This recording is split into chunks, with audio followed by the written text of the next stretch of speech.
Motherhood ramailo cha. Motherhood alikati overwhelming cha. I think motherhood is I'm not saying everybody has to go through it. It's sabeko after choices though, and you need to respect those choices. But then for people who want to be mothers and who want to experience it, say it's something that is going to change your life completely, and it's something so beautiful. कि तपाईले जस्तो जे imagine मैले सुरुमा पनि यसरी start गरेको थिएँ इमेजिन गर्नुहुन्छ I am sure you will be planning ल बेबी आएपछि यो गर्छु त्यो गर्छु न nothing matches up to that feeling रहेछ कि of what you actually feel when you see your baby, because the 9 months ko jun the entire process that you've gone through, it's so worth it. Last month I'm out of words bhanne aundaina ke, but everybody will feel it differently. It's very special and it's unique and it's your journey and you'll feel it when you get there, but it's beautiful. Baby, I want to be a mother. It's not possible for you. I think nothing prepares you for this. Just after expect gareko huncha ki yesto huncha होला भनेर त्यो कहिले पनि match हुँदैन रहेछ, but it's regardless it's a wonderful feeling. So for me to actually, because Ayushले full option मलाई दिएको थियो, so more than the hospital for me it was the doctor always. अनि सुरुमा चाहिँ अब को डक्टर लिने, someone who will understand you and guide you along, someone who's open to all the options that you are open to and is willing to discuss, consider, look at all the different factors. So I wanted more than a doctor, a friend who will help me, who will guide me. मैले पनि सिक्ने गरे. So त्यो doctor खोज्ने क्रममा चाहिँ अब, because this is our first pregnancy, so I was doing a lot of research, को डक्टर कुन हस्पिटलमा कहाँ हुनुहुन्छ भनेर. So I ended up with a few first choices. And once I actually के भनेको थियो भने let's individually just meet with the doctors first, अनि को मन पर्छ आफुलाई and त्यसपछि we'll choose भनेर. So we did meet with a couple of doctors and त्यसमा चाहिँ डाक्टर निरा पनि हुनुहुन्थ्यो, one of my first choicesमा. अनि when I met her, मैले जे पनि सोचेको थिएँ about how I wanted to take my pregnancy forward with my doctor, कस्तो खालको रिलेसन होस् मेरो डक्टरसँग, I found everything in her so perfectly. That's how Mediciti आइपुगेको. But for me the deciding factor was the doctor. उसको deciding factor was me. My deciding factor, first of all, मेरो wife थियो. Second of all, for us convenience पनि थियो, because we live very close by. And third of all, third thing was word of mouth ma pani Mediciti was one of the topmost choices for us, because recently my brother also had his daughter and he paunu bhako थियो and he had really good things to say, and it's the same for us, we have really good things to say as well. So त्यसैले चाहिँ Mediciti over every other hospital. You can start, baby. Okay, so देश विदेश भन्दा पनि health sector ma चाहिँ it is any kind of sector ma service is paramount.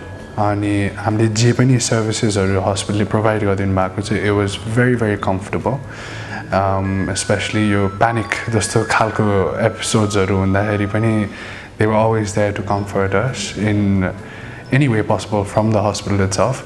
So that was a great plus point for the hospital itself, and keep a star on one of our books for the hospital as well. And I think how we've been treated is the same for any other person who comes to the hospital, I hope. And that is what is the best thing about this hospital, I believe. So for me, he shared as someone who saw all the services being given to me. So I was the patient here. So patient Really? point of view, and I'm giving a different approach. So patient point of view, for me, the most comforting fact was like, okay, so my deciding factor for me was the doctor. The doctor was really good. And whenever I met her, admit during my delivery, rounds, it was all fantastic. So even when she couldn't make it, on-call doctors and emergency doctors and nurses, even the housekeeping staff and people who brought my food, everybody. Sansana makes a difference, especially to point when you're going through this life-changing experience. Sansana kura, boli bachan, how they treat you, how they talk to you, it makes a lot of difference in how you feel. And त्यो चाहिँ मलाई एकदमै feel भयो. Everything was very homely. And मलाई केही कुराको discomfort भइरहेको छ भने the way the nurses and the way housekeeping staff and even the doctors, on-call doctors, anytime आइदिनु हुने, and even if मेरो that concern was non-significant पनि, they never made me feel like कति like दुःख दिएको or कति बोलाको. Even the smallest कुरा non-concerned को कुरा भयो भने पनि they would actually sit and tell me it's okay यस्तो हुन्छ त्यो so त्यो चिज चाहिँ मैले I actually carried it with me so यति चाहिँ I can tell you कि in my later pregnancies because I will be pregnant again Mediciti is always going to be my first choice. For me, I actually found it very safe because जति पनि protocol, अब protocol maintain गर्ने हो. So you cannot run away from the virus. You cannot like shut yourself in and not go anywhere because life has to go on. तर त्यो processमा पनि the way the hospital has handled it, the way everything is sanitized properly, जहाँनिर पनि तपाईको mask and sanitizers को सुविधा देखिरहेको हुन्छु. Everybody in the hospital, the staff, the doctors, the nurses, even the housekeeping, food delivery people, everybody is always properly sanitized, masks on, gloves on, यस्तो कुराहरू याद भइरहेको हुन्छ so त्यो point of view बाट चाहिँ I never really felt threatened or felt like oh no it's not a safe environment and stuff त्यस्तो कहिले पनि feel भएन so for me the yes pandemic छ and this is a different normal but it's still normal and you have to learn to live with it and I think मेरो experience was pretty good in Mediciti त्यो aspect बाट चाहिँ and to add on that कस्तो हुन्छ भने यही protocolsहरू चाहिँ relay गर्दाखेरि चाहिँ usually it's not the doctors, it's not the nurses, it's the people who are taking care of the rooms, the floor. अनि उहाँहरूले चाहिँ कसरी रिले गर्नुहुन्छ म पनि that चाहिँ मलाई it counts a lot for me हैन so त्यो जुन मेसेज छ यहाँको मास्क लगाइदिनुस् धेरै क्राउड नगरिदिनुस् स्यानिटाइज गर्नुस् भने जो हुनुहुन्थ्यो हामीलाई भन्नुहुने हाम्रो मान्छे जो आउनु भएको थियो उहाँहरूलाई भन्नुहुने उहाँले मिठो वचनमा भनिदिनु भयो त्यो किनकि that plays a big role के मलाई चाहिँ सर्भिस को साथ साथ kindness is very important and त्यो मैले नडाट्नको लागि कुरा गरेको नि that is exactly what I noticed Mediciti मा चाहिँ which is amazing I don't know I wouldn't want to classify त्यो एकदम husband मा त भनेर त गर्दैन anybody can learn this एउटा certain it's a suit that anybody can have if they want to support the person that they want to support who is going through pregnancy जस्तो लाग्छ and usually a friend is a husband and even any त्यो gender role मा त जादिनँ म तर as somebody who is with them it's really nice to know all these things because certain idea त थियो चाहिन्छ यस्तोहरू exercisesहरू but कसरी गर्ने how to keep it safe and how many repetitions त्यो जुन क्लासेसमा हामी आयौँ जुनमा गएका थियौँ अनि एक्सरसाइज बल्समा पनि कसरी गर्ने इन्जोयबल कसरी बनाउने तिनीहरू जसरी सिकाइदिनु भएको थियो एन्ड द फेसिलिटिज जुन थियो तल हामी त्यो एक्सरसाइजेसहरू हेर्न जाँदाखेरि that was on par with international hospitals म त ओभरअल यु नो कहाँ हस्बेन्ड हो अब वाइफलाई मदरलाई overall experience I am just gonna sum it up because he said a lot of it होइन कति धेरै कुराहरू चाहिँ that Mediciti is exposing to उसको the patients like a lot of hospitals I think should also start doing this के give classes maybe not everybody will be willing to take it तर त्यो option चाहिँ available गरिदियो भने it's a great opportunity for us to learn जस्तो हामीलाई पनि अगाडिदेखि नै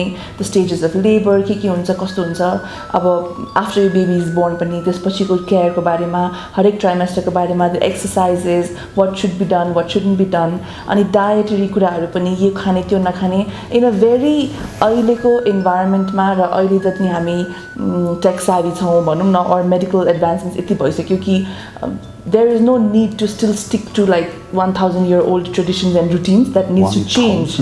Exactly. Old traditions, yeah.